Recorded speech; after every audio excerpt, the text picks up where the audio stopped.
Hello, my Juicy Co-Creators. Lilou here in beautiful, sunny London with Jolene. Hello. It's so lovely to have you here. So amazing to see you, especially at the place you're at right now in life. We met many years ago in Chicago and we connected. We both love Sonia Choquette. We do. We love Sonia. Hello, Sonia. Love you. Love you. And you are, how do you call your work? Like you're a medium? Or? Yeah, psychic medium. Yeah. Yes. Yeah. And you have a deck of cards and so tell us how, you know, this is quite special. I want to hear all about your journey, but also what is your take on what's going on in the world right now and where we're at? Like, where do you feel you're at right now? Okay, so I kind of feel like it's been a real journey. I mean, I haven't seen you in person since 2010. So, gosh, it's been a whirlwind since then. And I remember I had my card deck and was doing the cards, was in Chicago. And I was like, oh, yeah, it's so exciting. And really just kind of getting to know myself back then in 2010. And since then, especially these past kind of 2 or 3 years, it's been a real journey in like my own stuff coming up, my own behaviors that needed to go, my own dark stuff that needed to go, which I guess we've all got in us as humans. And it's shadow. Yeah, it's the shadow stuff. And I feel like that's what I've been really doing these past sort of 2 or 3 years, is clearing that stuff out, because I feel like we're at a stage in our planet now where we're needed, and we're needed to be transparent so that people can see the essence of who we are. And if we've got our own stuff hidden in us, like all clumped up and just kind of like we're trying to hide it or whatever, people can see that as well. So I think we're always working, we're always clearing stuff out. But me, especially on this journey, has been about really going deep. And I mean really deep. What do I need to clear to be the best I can be, to be the best person I can be, with like letting my old behaviours going. So things like, you know, there'd be certain triggers where I'd feel, you know, like jealous or envious, and really looking at that, like especially if someone was doing really good or doing really well in the work. And I don't want to carry that, because it's like it holds you back when you're feeling that. And so I've just been on this real journey of getting to know who I am, who am I at the core, what am I here for? You know, the whole questions of, well, why am I here? What's my purpose? And I think the more we can clear that stuff out, the more we can hear and be a channel for this to come in, especially at the moment in the planet, because I think a lot of us are going through this at the moment where we've been doing the work, we've been really doing the work, we've been put through hell and back many times, and now it's a case of, especially this year, this is about receiving. Because once you've been clearing all the stuff out, and I don't think it's ever fully cleared, I think we're always working on stuff, always. You know, we're human, we're living in a society the way it is at the moment. I think it's got the capability of getting to that point where we can be these amazing light beings, but at the moment we're kind of the ones, we're the front runners with this. We're the guys who's putting the actions into place. We're making the changes for our future generations. And so it's about opening up to something higher than us, than our personality. Because I think our personalities are the parts of us that, you know, will kind of keep us down or try and show off. And it's like, how can we like kind of keep track of that? How can we monitor that a little bit so that that personality side of us isn't running off and just creating this whole whirlwind of drama or whatever? And it's like your soul, your essence, the core essence, the who you are, the true us, the true part of us, the truest part, the loving part of us, the giving part of us, the soul who knows what it's here to do. When we connect with that, magic happens. The universe starts to open doors. I'm going on a right tangent here. I can talk for English. No, this is wonderful. I love it. This is you're definitely connected. And so when you tell us about, do you have some kind of daily rituals, or how do you open yourself up to this wisdom, to this universe? Okay, I do. And excuse me, I'm just losing my voice. Yeah, I do. And I went through this whole stage of, I started like going ridiculously over the top with doing routine. I don't know if you guys have ever done that. I was doing everything. Like I was spending like 2 or 3 hours before I'd leave the door, and I'm like, I can't do this. I've got a son. I need to get him to school. You know, yes, I need to meditate, but I also need to get on and get stuff done. You know, and it was almost like too extreme. So again, I've been finding my balance. You know how it goes. Yeah. And so I've gone extreme with it, and then I went where I didn't do anything. And it was just a nightmare. And I learned from them, like, right, I'm not doing that. I was kind of feeling a bit annoyed at the universe. And I was like, do you know what? Don't need you. Can do this on my own. Complete ego stuff. Can't do it on my own. As I learned. Very different. Attracted a lot of drama at that point, thinking I knew everything. Again, the personality took over. And then I realised, you know what, it's about balance. It's a balance, you know? I don't think there's any right or wrong way to do it. So I've really played around with a lot of stuff, and I don't think for a minute that I've got the answers to anything, but certainly what works for me at the moment, through going through the experiences, what doesn't work for me. some of the things I like to do, I like to keep it really easy. Easy, quick, things that I can do daily where I'm not feeling pressured or feeling bad if I don't do it. So one of the things I do in the morning, when I wake up in the morning, I just take some time, even if it's just 5 minutes, to just breathe, to close my eyes and to ground myself. And I just say to the universe, use me to serve today. Use me to serve. You know, I'm open to you. Use the very best of me. Use me to the fullest. Fullest, is that a word? I don't know what it is. Anyway, fill me up. That's what I say. Fill me up. Use me to serve.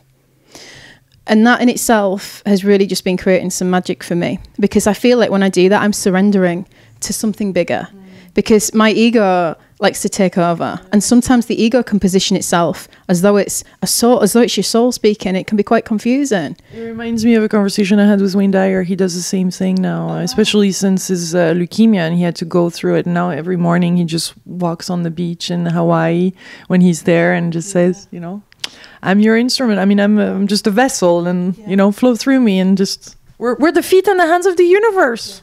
Yes, we are. And it's funny you say about Wayne Dyer, because actually he inspired a lot of this for me.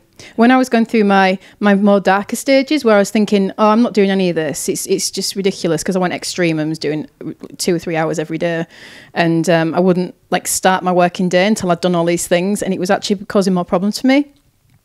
And then I picked up one of Wayne's books, and I think it was Wishes Fulfilled.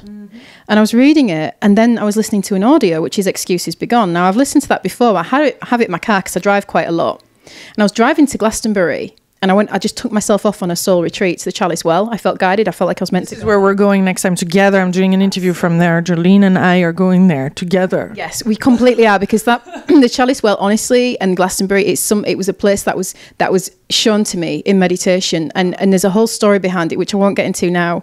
But I was so meant to be there, and it's I believe one of our most magical places in the UK, and especially all to do with this awakening of our purpose, awakening of the divine feminine, and balancing that with the divine masculine. And it's an incredible place. I can't wait for us to go there. It's so amazing.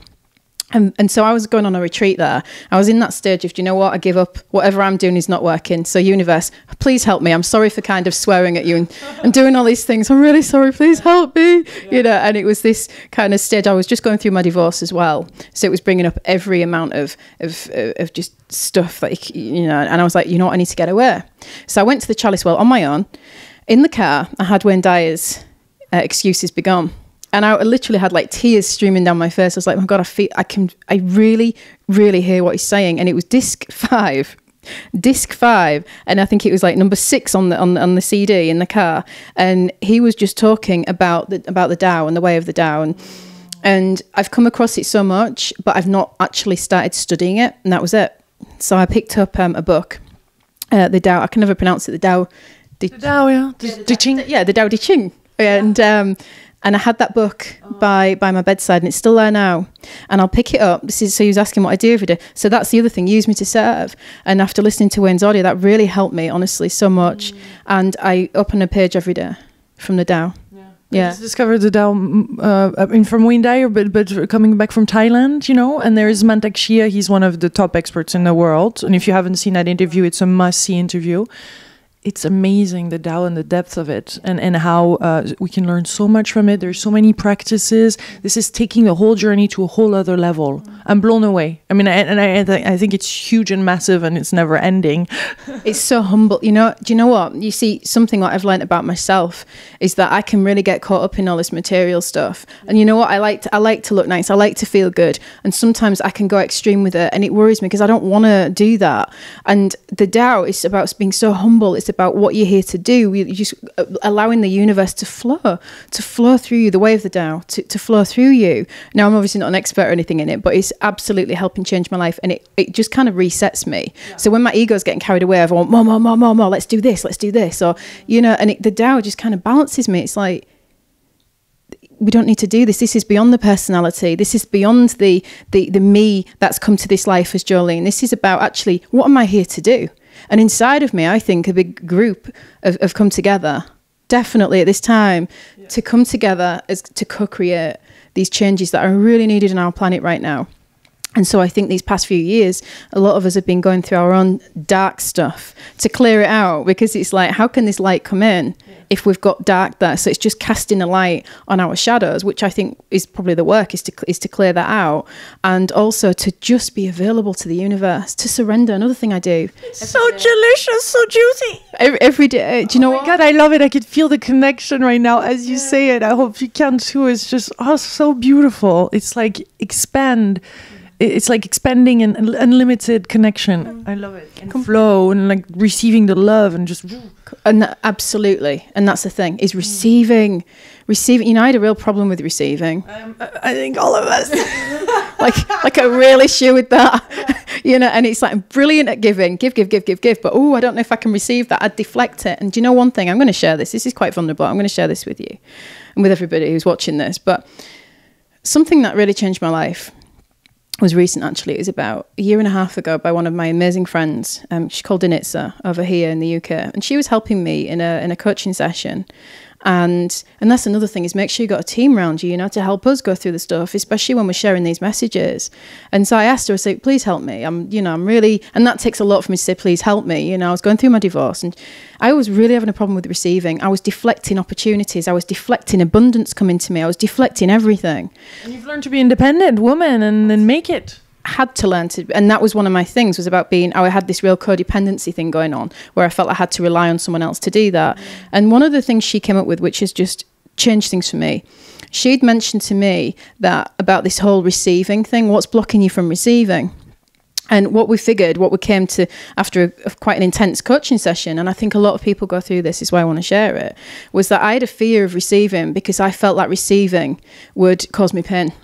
And that went right back to childhood. So if you're forced to receive something, then sometimes we can be scared of receiving it in case it's going to hurt us. So it's like, at any time in your life, if you felt forced to receive, then we automatically put a boundary up and deflect it away. I can't receive because receiving might lead to pain. And even just acknowledging that and seeing that can really change things. And as soon as she said that, it was just like this massive, wow, it was like an aha moment. I knew exactly what she was talking about. And she didn't know anything about me at that point.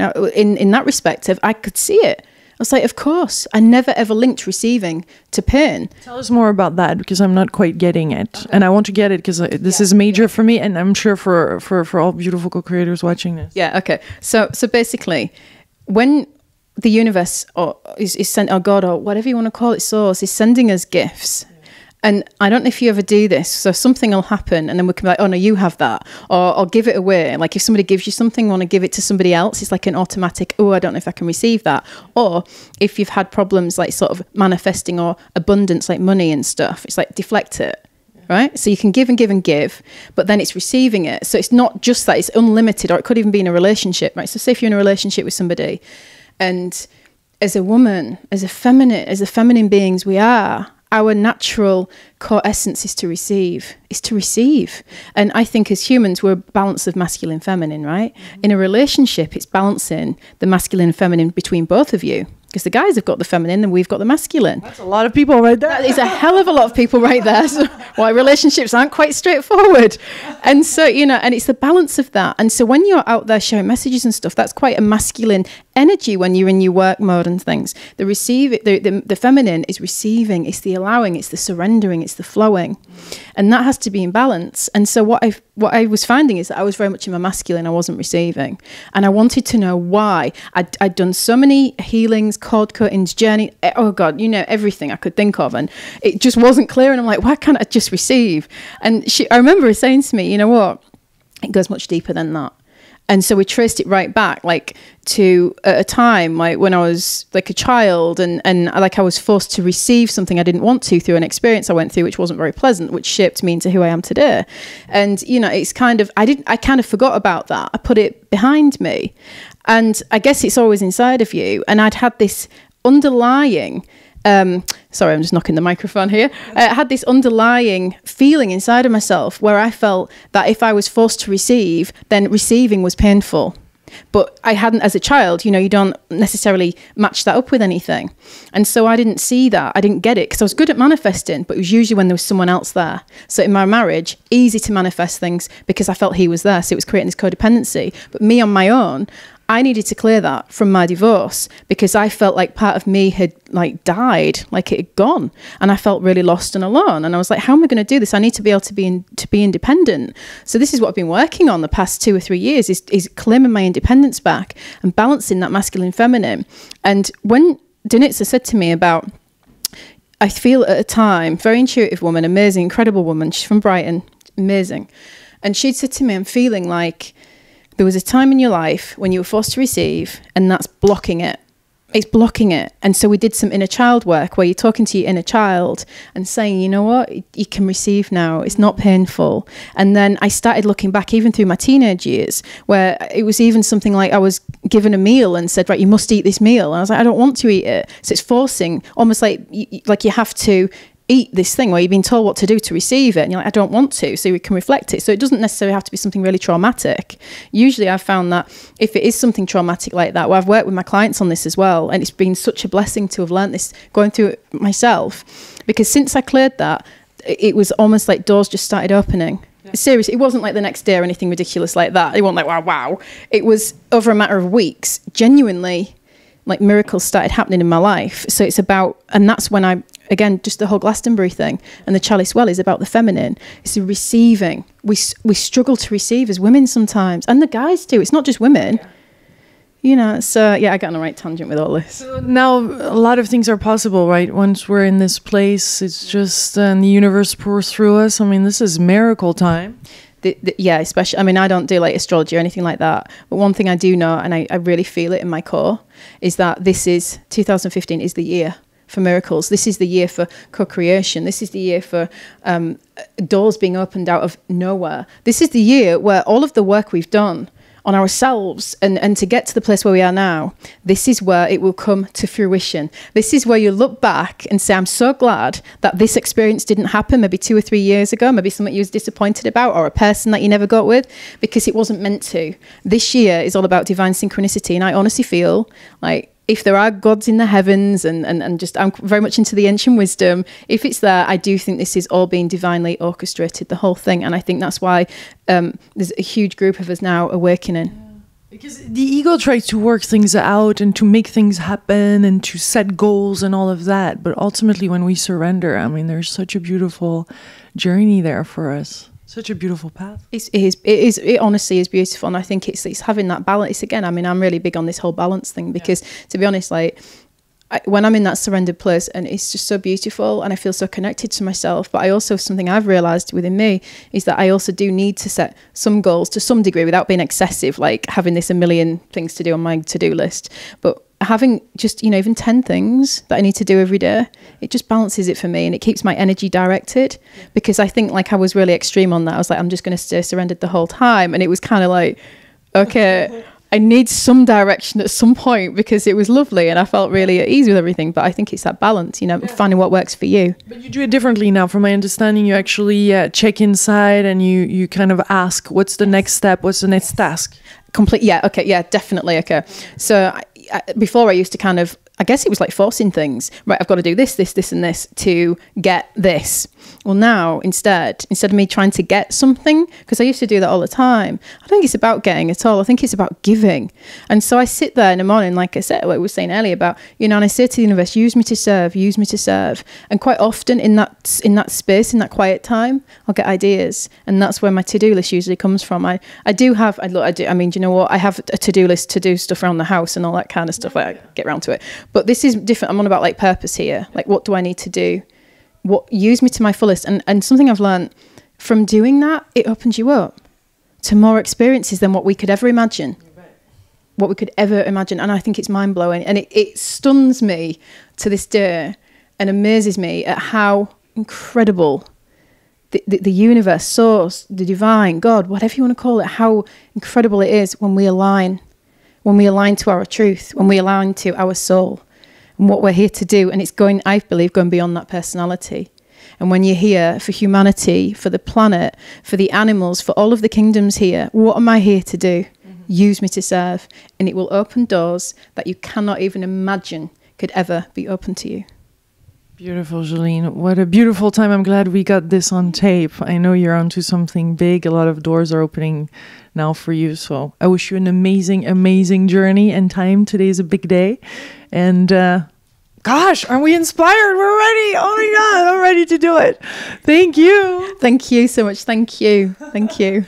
Big kisses to all of you guys watching this. Please share this video. We send you so much love and inspiration from beautiful London. Bye. Bye.